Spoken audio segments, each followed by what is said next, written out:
Dalam kehidupan masa kini, banyak orang mengalami luka hati akibat ditinggalkan oleh seseorang yang sangat dicintai. Hubungan yang diharapkan berakhir bahagia seringkali justru kandas, meninggalkan perasaan kecewa, marah, bahkan putus asa. Situasi ini kerap membuat seseorang sulit melanjutkan hidup karena masih terikat pada kenangan masa lalu.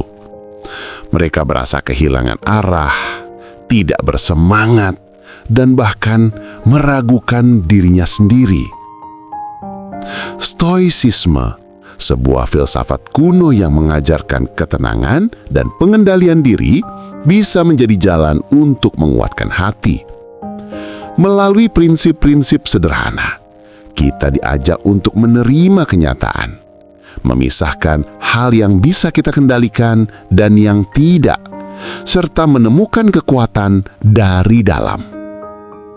Dengan cara inilah, proses melupakan dia bukan berarti menghapus memori, melainkan belajar berdamai dengan masa lalu dan bergerak menuju kehidupan yang lebih baik lagi.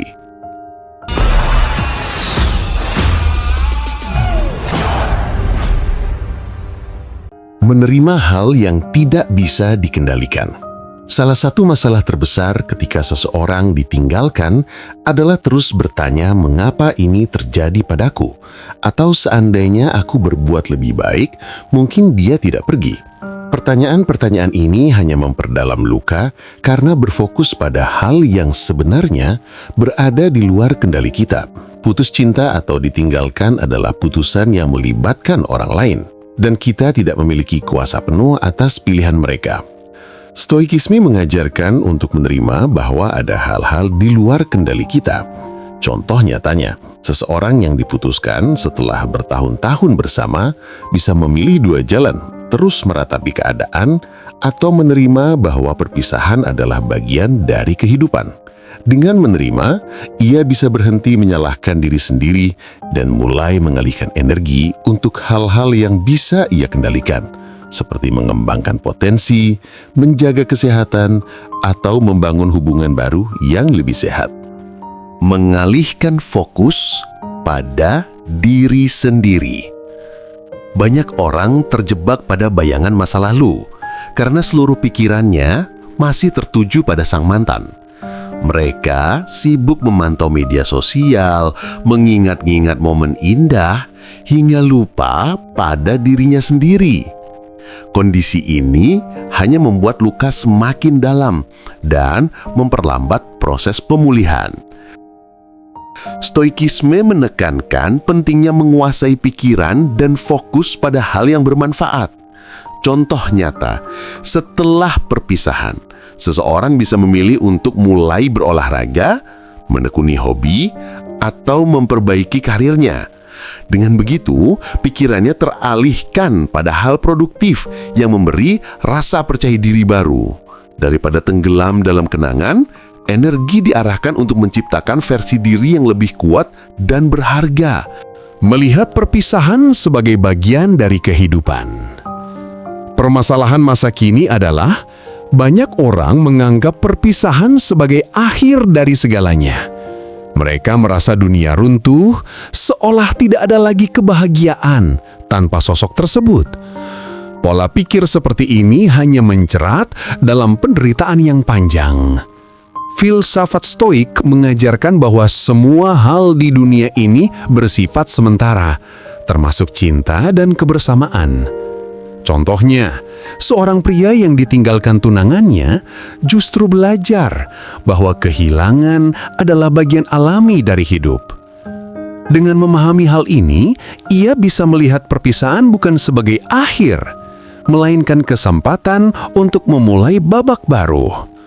Perspektif ini memberi ruang untuk menerima kehidupan apa adanya dan melangkah ke depan dengan tenang. Menemukan makna di balik luka. Banyak orang merasa sia-sia ketika hubungan yang dibangun bertahun-tahun berakhir begitu saja. Mereka merasa usahanya percuma dan luka yang ditinggalkan tidak ada gunanya. Padahal, penderitaan bisa menjadi guru yang sangat berharga bila kita mampu melihat maknanya. Stoikisme mengajarkan untuk mengubah penderitaan menjadi pelajaran. Misalnya, seseorang yang dikhianati bisa belajar untuk lebih berhati-hati memilih pasangan di masa depan, serta tidak memberikan seluruh hidupnya hanya pada satu orang. Dari pengalaman pahit itu, ia menemukan kekuatan baru bahwa dirinya mampu bertahan dan tumbuh.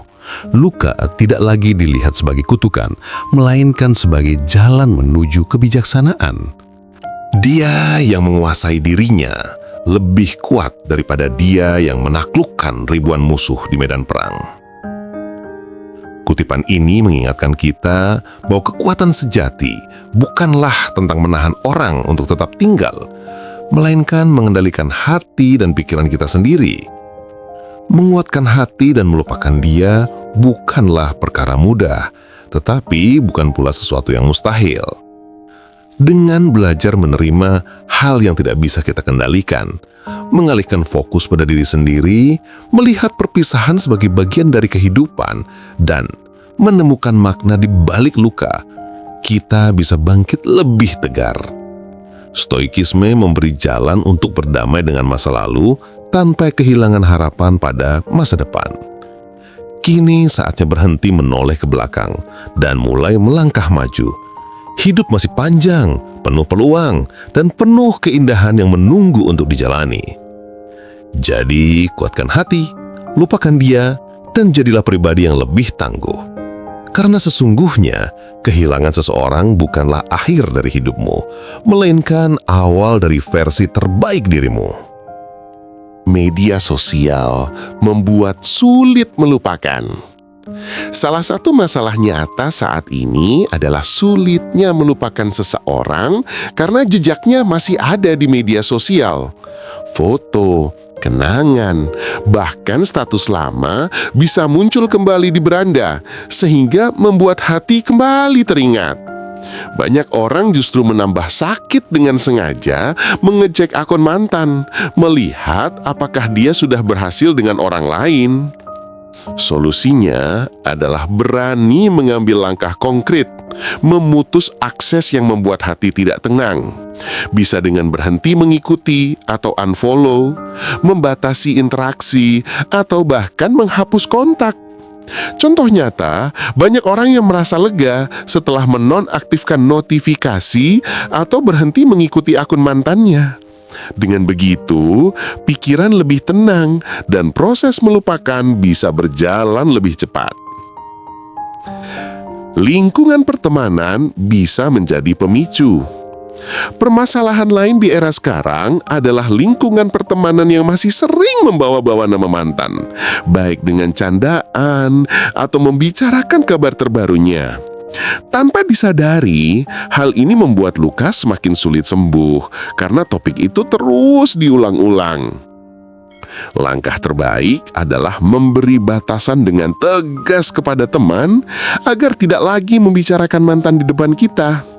Contoh nyata, seseorang bisa berkata jujur bahwa dirinya butuh waktu untuk move on, sehingga tidak ingin lagi mendengar cerita tentang mantannya. Dengan dukungan lingkungan yang sehat, proses melupakan akan terasa lebih ringan. Tekanan sosial untuk cepat move on. Di zaman sekarang, seringkali orang yang baru putus justru mendapat tekanan sosial dari sekitarnya. Ada yang bilang, jangan baper, cari yang baru aja. Tekanan seperti ini kadang membuat seseorang justru merasa bersalah karena dianggap lemah atau terlalu lama meratapi keadaan. Padahal setiap orang punya waktu pemulihannya masing-masing. Solusinya adalah memberi ruang untuk diri sendiri tanpa perlu mengikuti ekspektasi orang lain. Tidak apa-apa jika butuh waktu lebih lama untuk sembuh. Contoh nyata, ada orang yang memilih vakum dari hubungan percintaan selama setahun untuk benar-benar fokus pada dirinya sendiri sebelum akhirnya siap menjalin hubungan baru dengan hati yang lebih tenang. Distraksi yang salah justru menambah luka. Banyak orang di era sekarang mencoba melupakan mantan dengan cara mencari distraksi yang salah. Misalnya dengan menjalin hubungan baru terlalu cepat, berpesta berlebihan, atau menghabiskan waktu tanpa arah. Sekilas memang terasa bisa melupakan, tetapi sebenarnya hanya menunda rasa sakit. Akibatnya, luka lama belum sembuh, luka baru sudah muncul. Jalan keluar yang lebih sehat adalah memilih distraksi positif. Misalnya, memperbanyak aktivitas yang benar-benar bermanfaat, seperti belajar keterampilan baru, traveling untuk pengalaman, atau menekuni komunitas sesuai minat. Contoh nyata, seseorang yang sibuk mengambil kursus memasak atau fotografi setelah putus cinta, bukan hanya berhasil mengalihkan pikiran, tetapi juga mendapatkan keterampilan baru yang meningkatkan rasa percaya diri. Aku masih ingat betul saat hubungan yang kujalani selama hampir 4 tahun berakhir begitu saja. Awalnya aku tidak bisa menerima kenyataan. Apalagi setiap membuka media sosial, wajahnya selalu muncul. Rasanya seakan dunia runtuh. Semua rencana masa depan yang pernah kami bicarakan hilang begitu saja. Aku jadi sering menyalahkan diri sendiri, mempertanyakan apa yang kurang dariku, dan setiap malam menangis sendirian. Hari-hari pertama terasa begitu berat. Teman-teman bilang aku harus cepat move on, tapi nyatanya tidak semudah itu. Aku sempat mencoba mengalihkan dengan cara yang salah. Ikut nongkrong sampai larut, mencari pelarian ke orang baru, bahkan memaksakan diri terlihat bahagia. Tapi itu hanya membuatku semakin lelah, karena luka di dalam hati belum benar-benar sembuh. Sampai akhirnya, aku memutuskan untuk berhenti mengecek akun media sosialnya. Aku hapus semua kontak, aku berhenti bertanya kabarnya lewat teman, dan aku mulai memberi ruang untuk diriku sendiri. Aku mulai rutin olahraga, membaca buku dan belajar keterampilan baru. Awalnya sulit, tapi pelan-pelan aku merasakan perubahan. Aku lebih tenang, lebih fokus pada diriku sendiri, dan mulai melihat bahwa hidupku tidak berhenti hanya karena dia pergi. Beberapa bulan kemudian, aku bisa menatap kembali ke masa lalu tanpa merasa hancur. Aku sadar, kehilangan dia bukan akhir dari segalanya, melainkan awal untuk menemukan kembali siapa diriku sebenarnya. Justru karena perpisahan itu, aku belajar lebih mencintai diri sendiri dan lebih berhati-hati dalam memilih siapa yang layak kuberikan hatiku. Kini, aku tidak lagi ingin kembali ke masa lalu. Aku hanya ingin melangkah ke depan dengan hati yang lebih kuat.